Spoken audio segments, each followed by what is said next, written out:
Hola, hola, muy buenos días, muy buenas tardes, muy buenas noches, amigos internautas que nos ven y nos escuchan a lo largo y ancho de Ecuador y del mundo.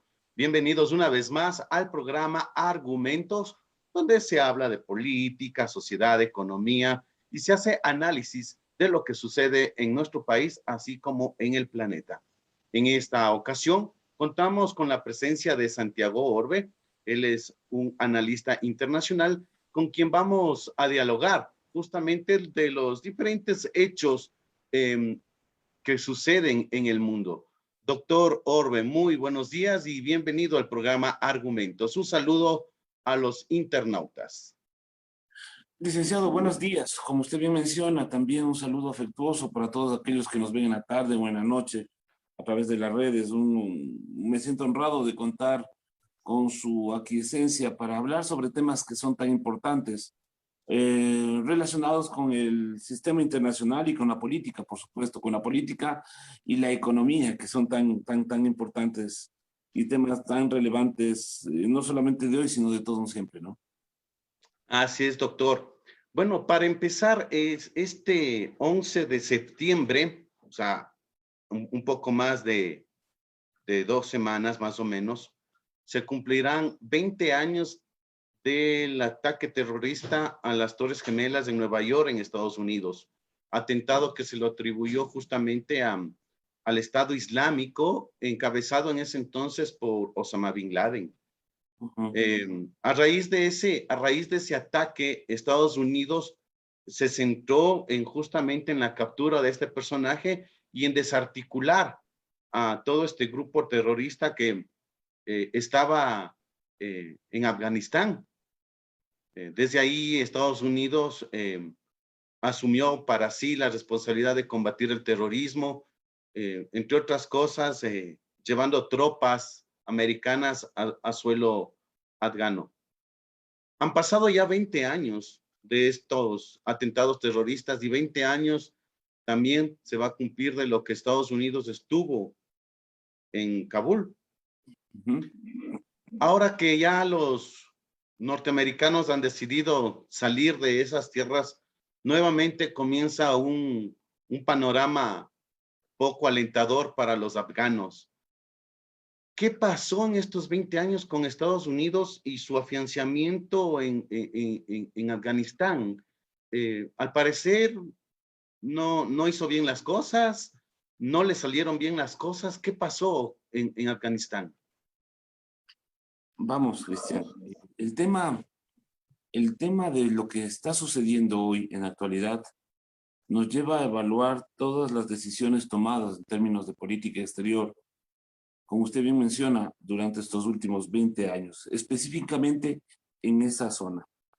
Eh, Me permitirías, comentándole o iniciando mi intervención, parafraseando, o espero textualmente, ojalá mi memoria no me falle, algo que decía Henry Kissinger al respecto del papel de la potencia norteamericana en el mundo. Él mencionaba que Estados Unidos en la contemporaneidad no va a poder o no puede imponer su voluntad. Ni su fuerza ni su ideología se prestan para ambiciones imperiales. Es decir, en este momento la posición norteamericana no se encuentra en un estado ideal como para seguir influenciando en el sistema internacional o en el sistema mundo, pero por otro lado tampoco puede salir del mismo. Retrotraigámonos en el tiempo. Hace 20 años sucedieron, como usted menciona, los lamentables acontecimientos del 11 de septiembre en las Torres Gemelas de Nueva York. Un atentado terrorista que cambió la forma en cómo nosotros empezamos a mirar el mundo. Unas imágenes que no solamente nos ubicaron en el contexto del terror, sino que también nos pusieron enfrente de cómo se pueden llegar a manejar las diferentes percepciones y apreciaciones al respecto de lo que es la vida como tal. Tal es así que, dados los acontecimientos lamentables y más de 3.000 muertos que acarreó estos atentados terroristas, que Estados Unidos busca la manera de remediar o de alguna forma paliar el daño infligido en el corazón de su territorio. Nada más y nada menos que en Nueva York. Así que empieza a buscar, empieza a construir a su enemigo. ¿Qué significa esto? Empiezan a buscar enlaces que le permitan o que le justifiquen su intervención en aquel país o en los países que considere que fueron los que auparon o auspiciaron este atentado terrorista. Haciendo experticias de inteligencia, se dieron cuenta que muchos de los fundamentalistas o de los terroristas que participaron de estos atentados, pues evidentemente habían pasado por algunos territorios, por España, por Alemania, precisamente en Estados Unidos, e incluso ahí muchos de ellos habían estudiado en escuelas de aviación para conocer el manejo de los aviones, y claro está, también habían pasado por territorio afgano. Ahí empieza el pretexto de Estados Unidos para intervenir en Afganistán. A través de la creación del miedo se empieza también a construir un enemigo público, a que se le considera un enemigo prioritario por parte de Estados Unidos, y aparece el nombre de Al-Qaeda, la organización. Se le trata de dar un nombre para justificar de muchas formas las lamentables noticias e imágenes que el mundo con las cuales el mundo se había conmovido tras los atentados del 11 de septiembre. Pero esta intervención, este papel norteamericano, muy criticado después, o en su momento también, por muchos detractores, científicos, escritores, dadas las características y las circunstancias alrededor de esta intervención, han originado todo lo que nosotros hemos visto más adelante. Por ejemplo, se interviene el territorio afgano, pero se interviene el territorio afgano aduciendo que es en el territorio este que se originan las células terroristas que atentan contra Estados Unidos. Pero no fue así. No fue así, dado que después los informes de inteligencia ponen en evidencia que muchos de los actores habían pasado por otros territorios y que incluso se habían afincado en territorio pakistaní. ¿Por qué sucede esto en Afganistán? Bueno, era el enemigo más evidente. Recordemos que Afganistán ya había sufrido una intervención por otra potencia mundial. En ese entonces, la Unión Soviética. La Unión Soviética, al intervenir en territorio afgano, trata de tener control en pleno periodo de la Guerra Fría de este territorio, pero no solamente por cuestiones de orden político. Le había mencionado al inicio que esto tiene una relación con la economía política, con la riqueza y el poder. Nadie ha dicho en estos 20 años la riqueza en minerales, en depósitos de oro, de piedras preciosas, de cobre que tiene el territorio afgano.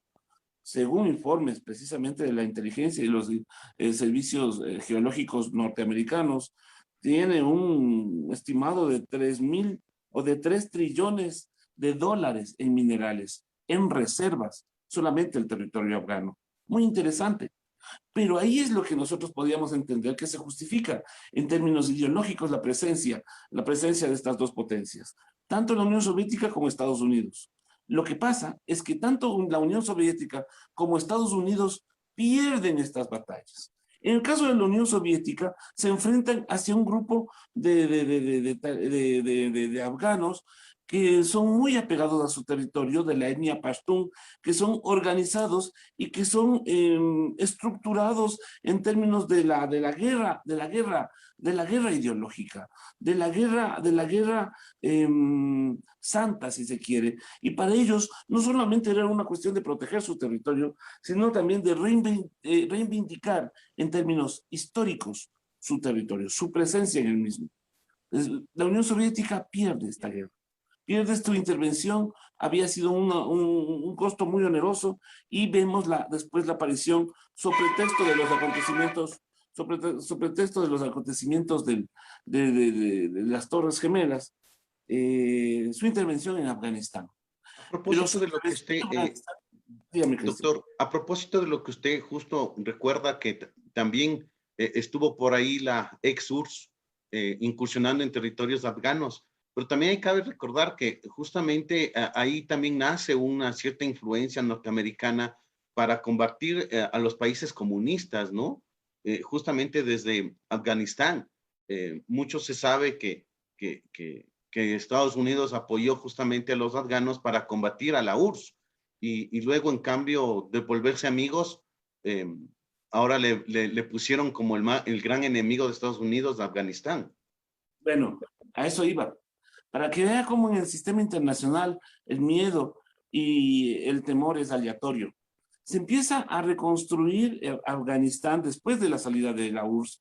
Y claro, Estados Unidos, cuando ya suceden sus acontecimientos, específicamente George W. Bush, establece la intervención en Afganistán. Pero esta intervención en Afganistán fue temporal.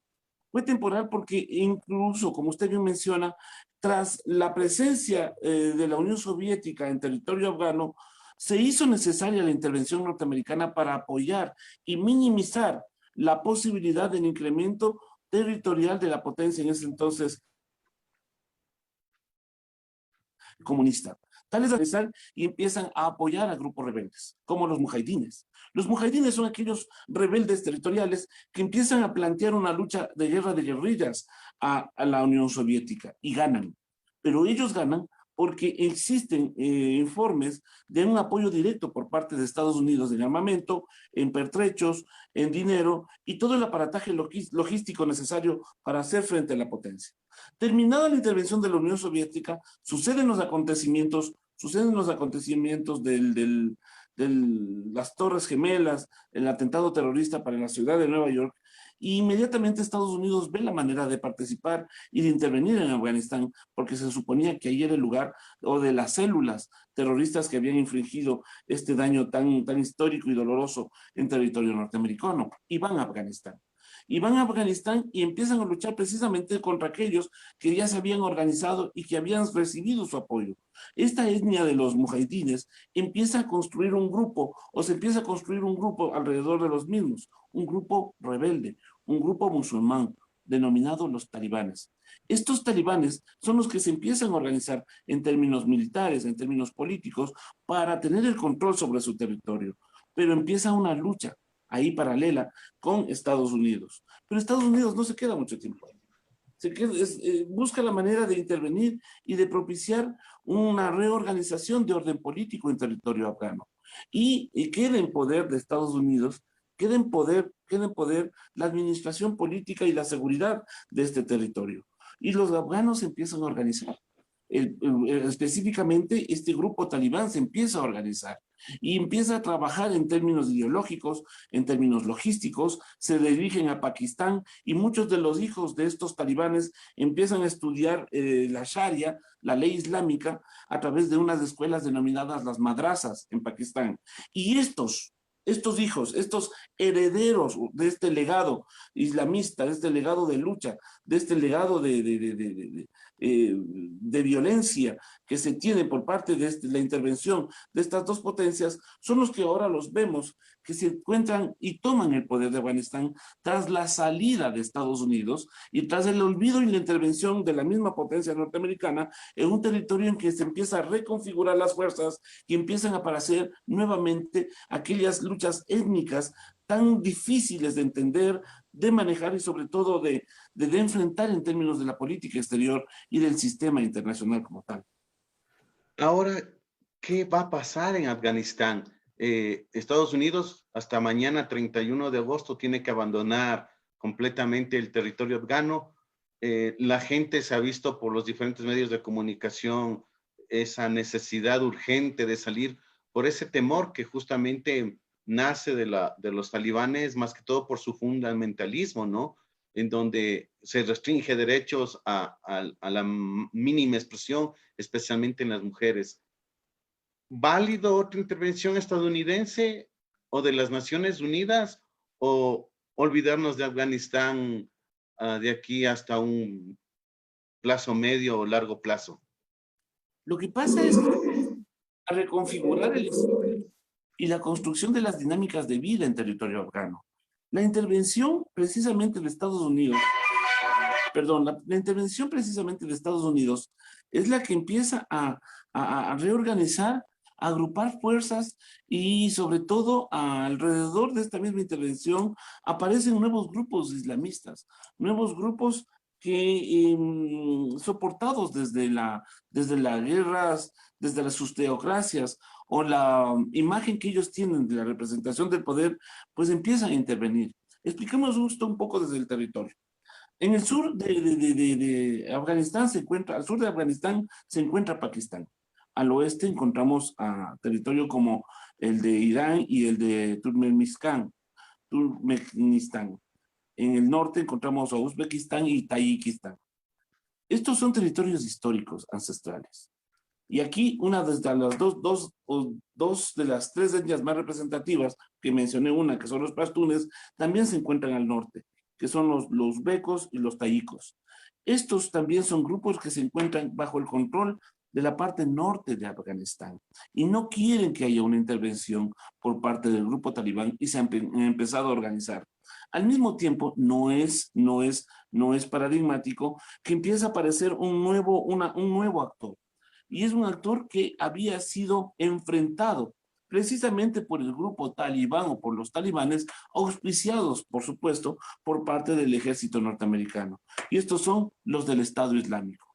ISIS, o como nosotros le conocemos, el Estado Islámico, trata de intervenir y de pelear, aprovechando este desorden en territorio afgano, y trata de imponer nuevamente su lógica o su idea del califato islámico, es decir, un grupo puritano que implementa a rajatabla la ley de la Sharia.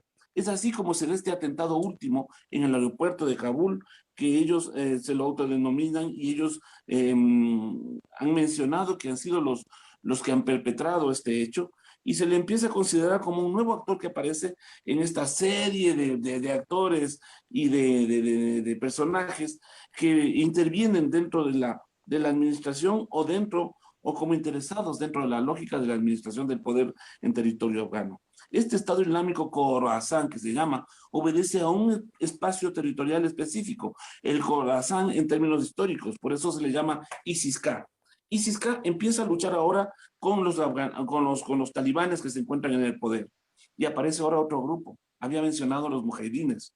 Nuevamente esta etnia pashtun también, que parecería que había desaparecido, otra vez se está organizando desde el norte, precisamente para hacer frente al Estado Islámico.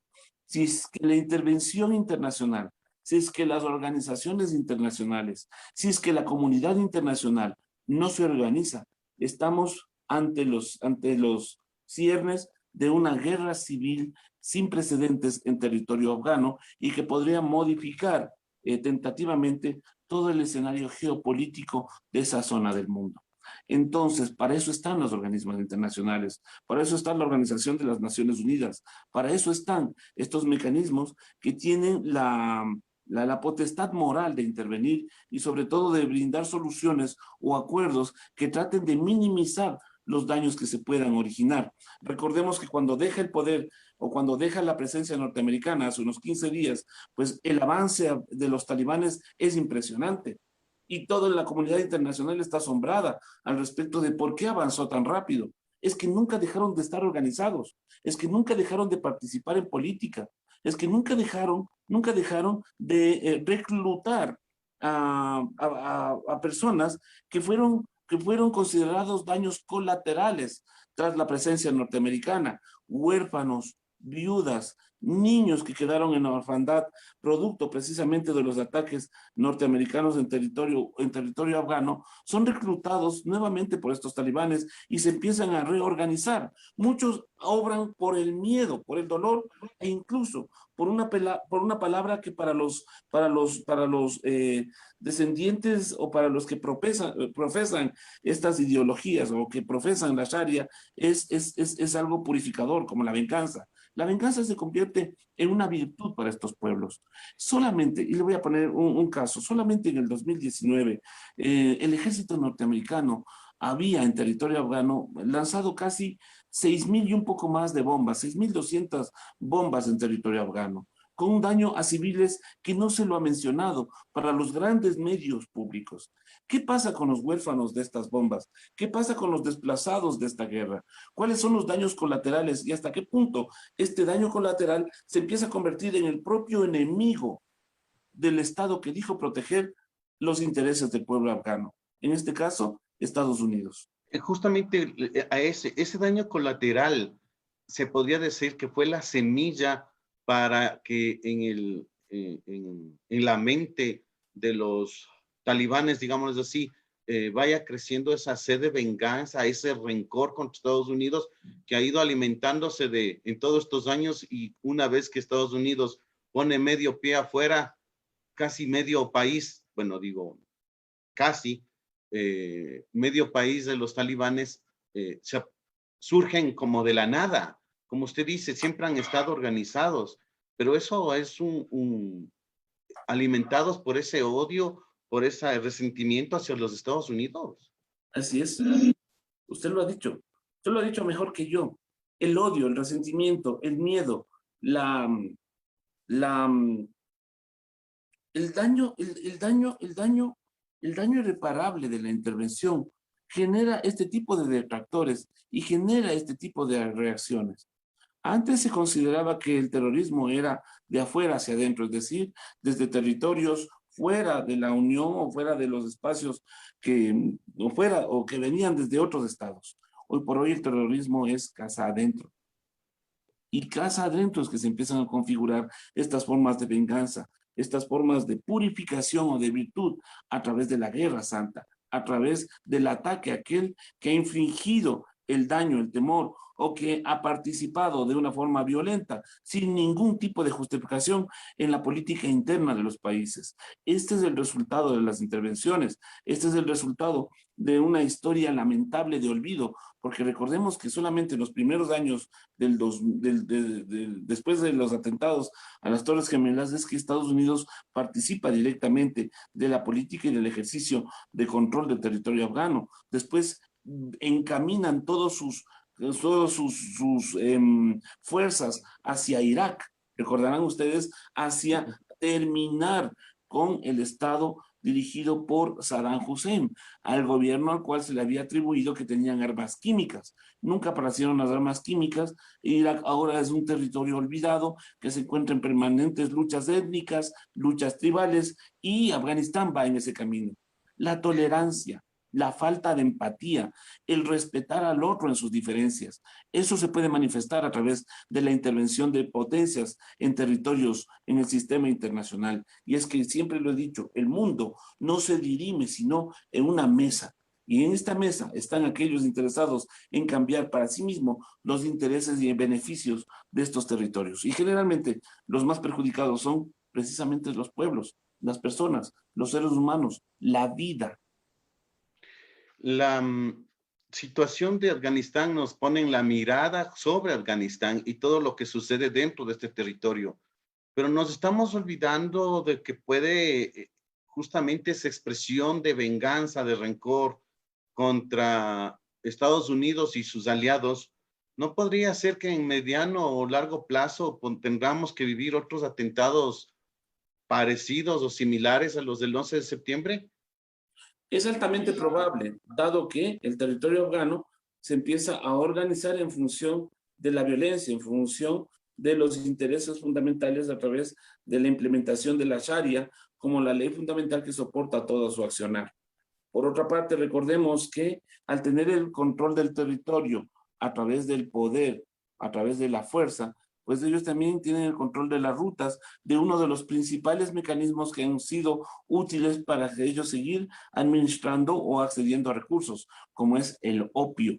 La presencia norteamericana en territorio afgano no disminuyó la producción de opio, todo lo contrario. La producción de opio creció casi en un 500%. Si antes había 6.000 hectáreas, hoy se calcula entre 45.000 o 75.000 hectáreas. El informe no es muy claro al respecto, pero he dicho las tres variables que se han mencionado sobre el potencial incremento que se ha dado, porque no es cuantificable. Es difícil establecer una medición de algo que funciona dentro de la ilegalidad, pero es evidente que los mercados inundados, sobre todo mercados de Europa, del sudeste asiático, han sido inundados por la presencia nuevamente del opio. un recurso que en términos económicos le sirve para la presencia y el mantenimiento del poder de los grupos talibanes o del grupo talibán. Y esto va a originar que también existan otras células interesadas en administrar esta forma de poder o tener cierto tipo de beneficios alrededor de las mismas. Añadido a esto, la lucha por la venganza y la purificación espiritual con respecto a los que se consideran enemigos, pues propician un escenario ideal o un caldo de cultivo para que aparezcan nuevamente estas células en términos transestatales. Sin embargo, tengo que ser categórico en esto. El miedo ya no solamente es desde los estados, de afuera hacia adentro, sino también se puede generar desde adentro. Hay muchas organizaciones civiles, comunidades que se encuentran o que son mayoritariamente afines a toda la historia afgana, que se encuentran en territorio norteamericano y que son norteamericanos y que están organizándose. Entonces, lo que vamos a ver aquí es el incremento, la aparición de acciones o de formas de interpretar la presencia o la animadversión de la presencia norteamericana en el sistema internacional. Y esto puede ser a través de manifestaciones, a través de críticas al gobierno o a través de la intervención o el uso de la violencia o el terror para generar no solamente miedo, sino una forma de reconvención de lo que se venía haciendo en términos de la presencia norteamericana en el sistema internacional, como lo he dicho. Se sabe y se tiene conocimiento que Ecuador va a recibir refugiados afganos, según el presidente de la República, por corto tiempo. No sé qué puede ser corto tiempo, si 1 año, 2 años, 5 años, 10 años, porque ya depende cómo se le vea el corto tiempo, ¿no? Sin embargo, esa admisión de refugiados afganos a nuestro país no le pone en peligro al Estado ecuatoriano con respecto justamente a estos grupos de allá de Afganistán como Al Qaeda, el ISIS, etcétera. En seguridad, pensar que no nos va a pasar o que nosotros vamos a estar como territorio ecuatoriano libre de cualquier tipo de intervención o participación, pues es un error. Lo hemos visto con la pandemia, lo hemos visto con desastres naturales, lo hemos visto con malos gobiernos, con malos presidentes, con malos políticos, con la corrupción. Pensar que no nos va a pasar es el primer error en seguridad. Sin embargo, revisemos un poco los mecanismos y sobre todo los hechos que se encuentran alrededor de la potencial presencia de estos refugiados o asilados afganos que van a venir. En principio, esto obedece a un acuerdo que se tiene con Estados Unidos. Este acuerdo establece que, dadas las dificultades de orden logístico que en este momento la potencia norteamericana tiene para poder encauzar la presencia de muchos refugiados afganos en su territorio, solicita que sus amigos, sus países aliados, pues le colaboren en términos temporales con el refugio para estas personas y pues Estados Unidos va a asumir todos los costos de orden logístico, de alimentación, de cuidados mínimos o fundamentales en términos de salud a estos grupos en estado de indefensión. Eso es un principio que nos habla respecto de la organización, nos habla un principio de respeto hacia el Estado que está dando refugio a estos ciudadanos afganos, pero por otro lado también nos habla de que existe un registro, existe una forma de control al respecto de los que ingresan a territorio ecuatoriano. ¿Por qué? Este tipo de movimiento migratorio, de movilidad humana, no es igual al que sucedió hace algunos años con ciudadanos venezolanos en territorio ecuatoriano. Por ejemplo, ¿por qué no es igual? Porque ahí no tuvimos control, no sabíamos quién entraba, no tenemos la capacidad de conocer cuántos quedan, tenemos aproximaciones y sin embargo, esos datos son importantes para construir una política pública que vaya en beneficio y en protección precisamente de aquellos que se encuentran en indefensión y en movilidad humana. Es la obligación del Estado receptor. No hubo en el caso de los venezolanos. En el caso, por ejemplo, de los cubanos, ellos empezaron a organizarse, empezaron a aprovechar ciertos beneficios de la ley de movilidad humana y sin embargo, en su pleno derecho, empezaron a involucrarse ya en todas las actividades económicas y sociales del país, pero muchos fueron abusados e incluso en los gobiernos anteriores, pues sus derechos fueron vulnerados, abusando precisamente de la autoridad, el poder y este principio, entre comillas, de soberanía. Se vulneraron en sus derechos. Entonces, tampoco, ahí vemos el otro lado, en cambio, cuando el Estado abusa de su capacidad de controlar para generar miedo, para generar temor y para abusar de derechos fundamentales que se encuentran como Estado en obligación de cumplir, dado que existen convenios internacionales. Ecuador es suscriptor de convenios como el de Ginebra, en donde se habla sobre el refugio y sobre el asilo. Y suscriptores de estos convenios, nosotros participamos ahora, por ejemplo, de la presencia de estos afganos, que tienen estas peculiaridades, entornos logísticos, entornos de protección y de insumos económicos que el Estado ecuatoriano no va a invertir y que más bien van a ser dados por parte de Estados Unidos para ayudar al Estado ecuatoriano a que estos ciudadanos que se encuentran en indefensión y en movilidad puedan tener sus medidas sanitarias fundamentales. El tiempo está o va a estar en determinación del flujo y de las capacidades logísticas que Estados Unidos esté brindando para estas grandes movilidades. Sin embargo, independientemente del tiempo, creo que nosotros deberíamos mirar de otra óptica. Lamentablemente, su apreciación es sutil y obedece, apreciado Cristian, a los lamentables hechos históricos que como ejemplo le he mencionado al respecto del manejo que ha tenido el gobierno y el Estado ecuatoriano de las movilidades o de las migraciones que se han dado en la región. Pero esta vez creo que va a ser diferente, y digo creo porque tampoco es que tenemos la palabra clara al respecto de lo que va a suceder, porque a la final no estamos dentro del gobierno, y aunque estemos dentro del gobierno, pues existen muchas variables que pueden entrar en el camino, pero que sin embargo en términos muy generales se encuentra esta participación y este compromiso por parte de los dos estados, tanto de Ecuador como de Estados Unidos. Así que esto ya nos da garantías de control sobre estas migraciones, de cuidado sobre las mismas, de garantías de derechos sobre estas personas que se encuentran en movilidad y de protección también a la seguridad del territorio ecuatoriano en términos de conocer quiénes son, cuándo vienen y cuándo potencialmente se pueden ir. Sin embargo, esto no dista que nos incluya dentro de la escena internacional precisamente en estos escenarios del miedo. Usted lo ha tocado con mucha sutileza. Así es. Ok, amigos internautas, les recordamos, estamos dialogando con el doctor Santiago Orbe, analista internacional, sobre Afganistán en este momento. Y también vamos a conversar sobre otro tema, agradeciéndoles su compañía, su sintonía y también la presencia de nuestro invitado.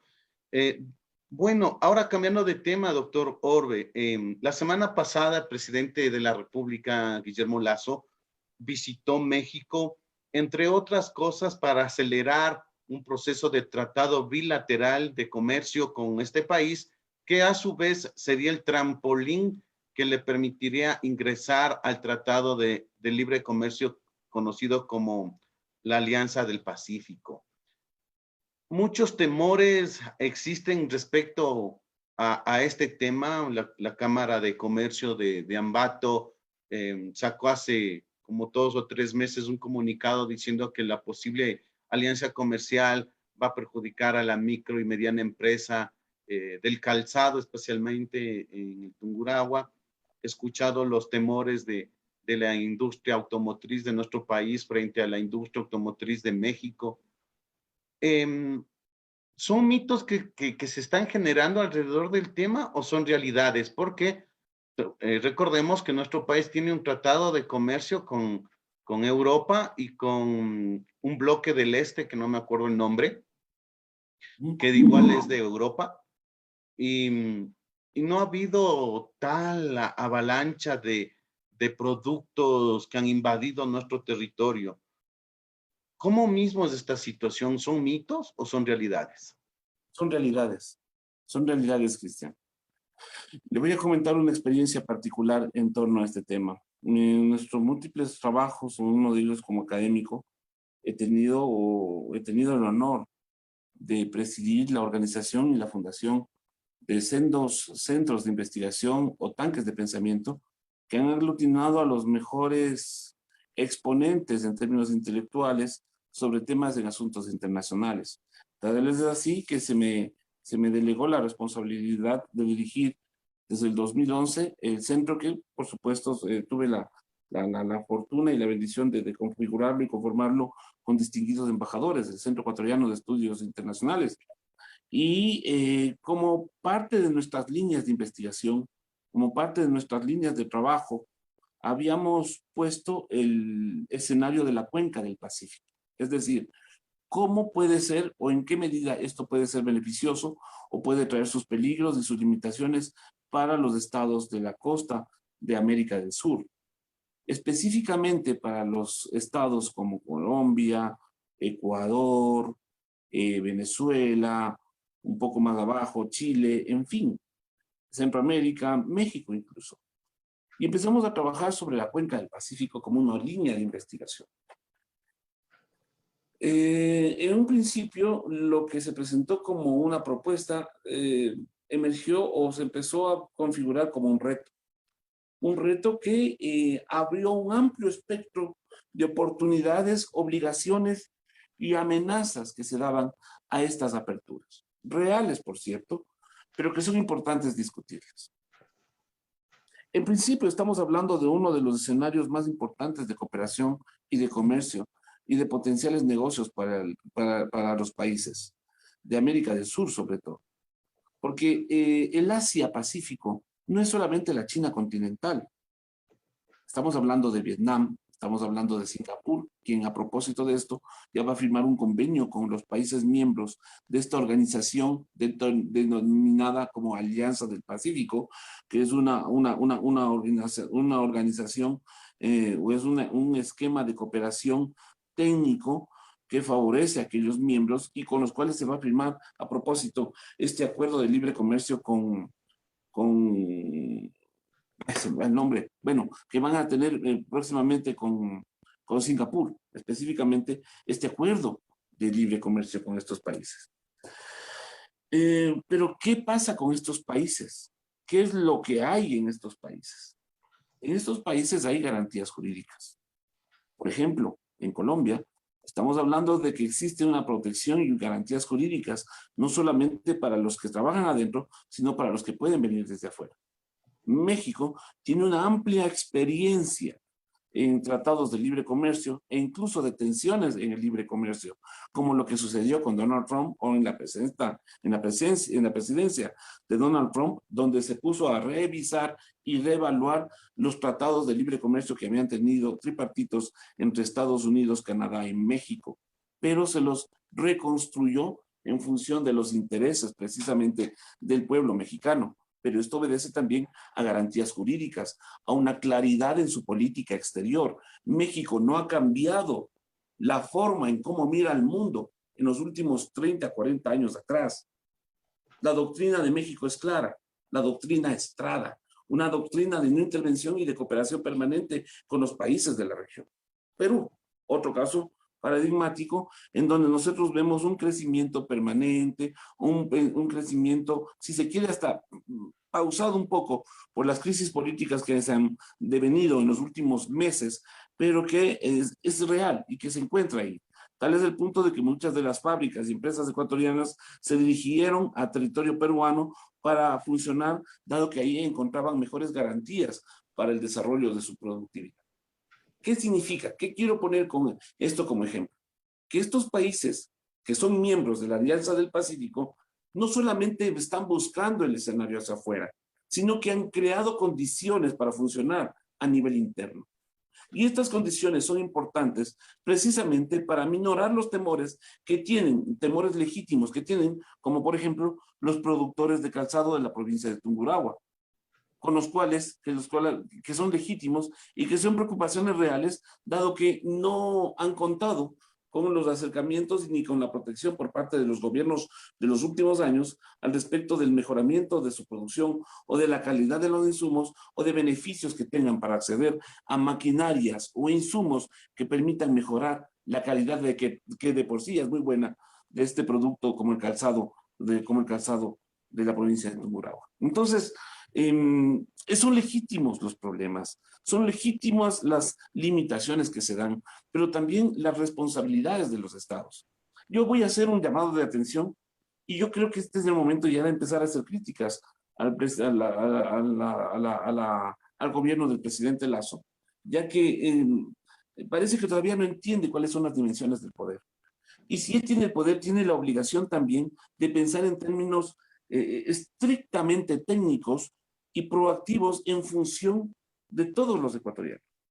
Y creo que es muy bueno el hecho de participar en la Alianza del Pacífico, pero es mucho mejor participar en la misma Alianza del Pacífico, tomando en cuenta estas características que yo he dado. Garantías jurídicas, limitar los niveles de corrupción que se encuentran en términos internos, favorecer y dar mecanismos de garantía y de beneficio para la producción interna, mejorar la misma, revisar los tributos hacia los sectores productivos, dar garantías laborales a los trabajadores. Son temas importantes, son temas que están ahí y que nadie los quiere tocar.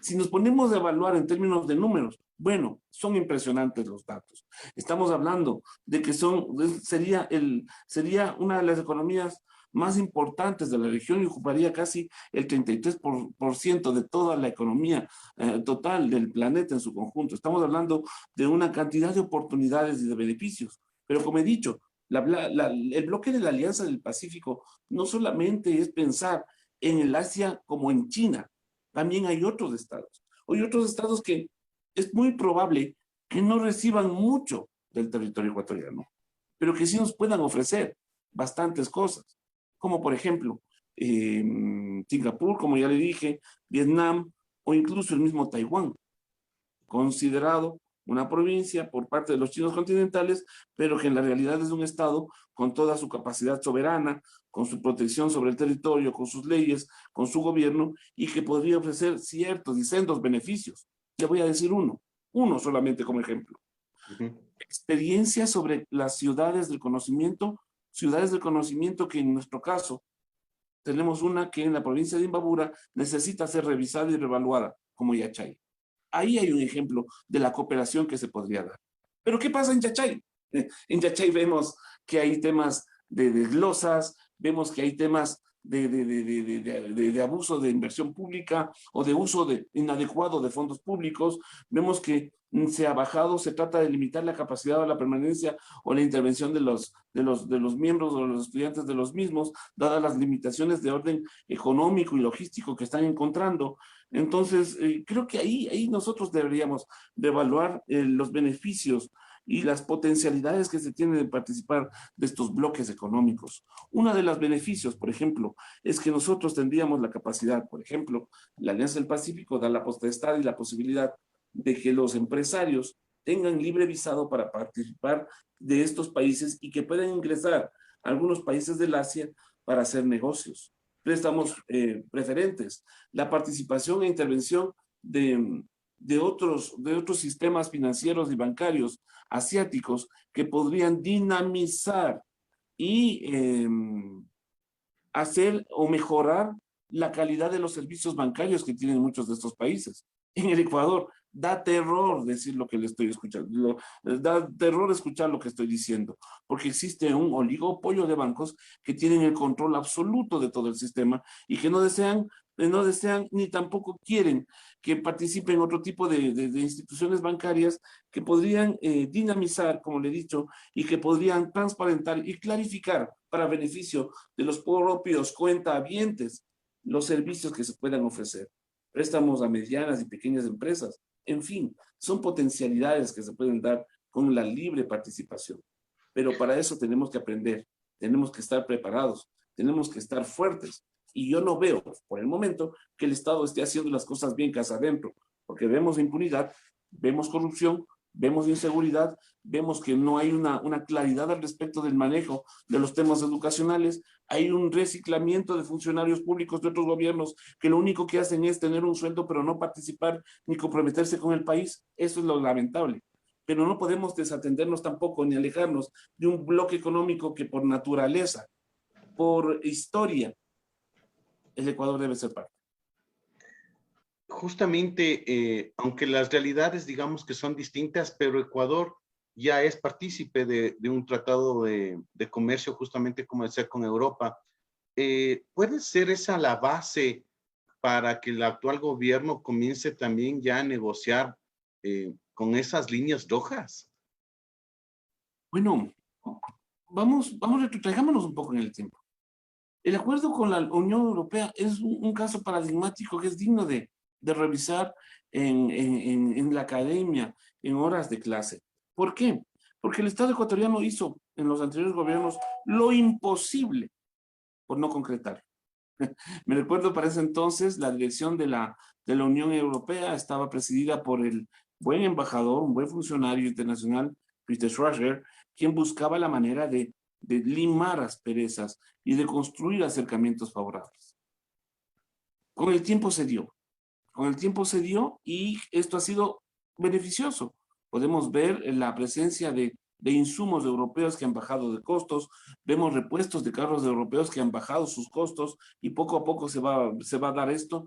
Yo creo que esto es beneficioso. Ha habido un incremento de cooperación cultural en términos de becas con estudiantes que quieren desarrollar su preparación de posgrado en Europa. Veo que existe una alta demanda por parte del mercado ecuatoriano de productos manufacturados europeos que se están presentando ya a buenos precios. Poco a poco vemos esto. Entonces, no hay que tener miedo a las aperturas, pero es legítima la demanda de los sectores productivos en tanto en cuanto ha habido un olvido histórico por parte de los gobiernos, y este gobierno tiene la obligación de hacerlo.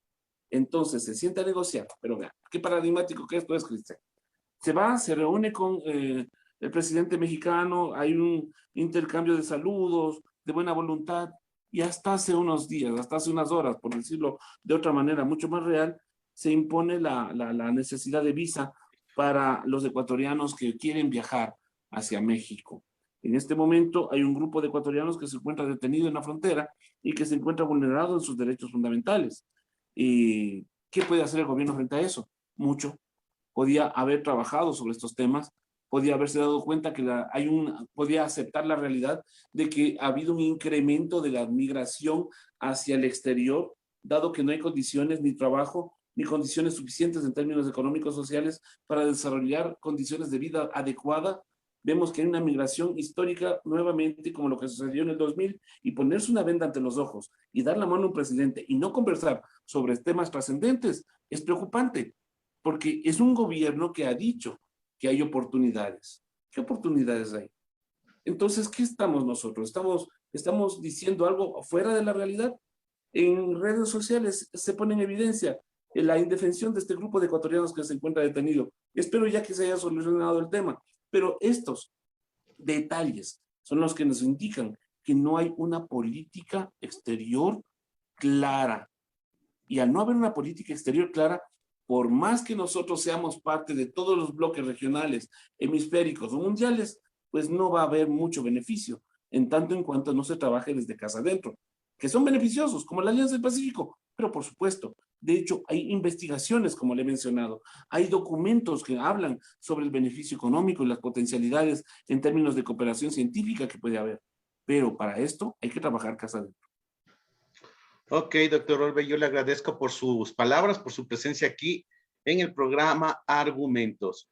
Hemos llegado ya al final del diálogo. Esperamos en los próximos semanas volver a contar con su presencia para discutir otros temas que también son muy importantes dentro del contexto internacional relacionados a nuestro país. Gracias por su presencia, doctor Orbe. A usted, licenciado, le agradezco mucho y un abrazo muy cordial y una excelente jornada o una excelente semana para todos sus internautas, para todos sus oyentes o televidentes también. Un abrazo. Gracias, doctor. Y amigos, la próxima semana volveremos con más de Argumentos. Un fuerte abrazo. Hasta la próxima.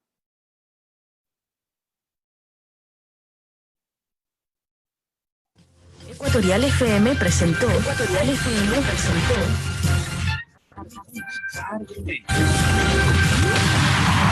Este Ecuador que no lo queremos enredado en lo intrascendente, sino en lo valeroso, luchador, infatigable, forjando un destino de grandeza. Argumentos.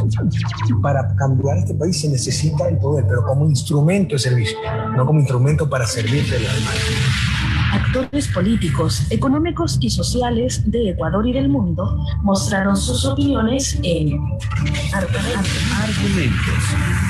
El odio nubla el cerebro, contamina las más claras inteligencias. Conduce Cristian Salinas.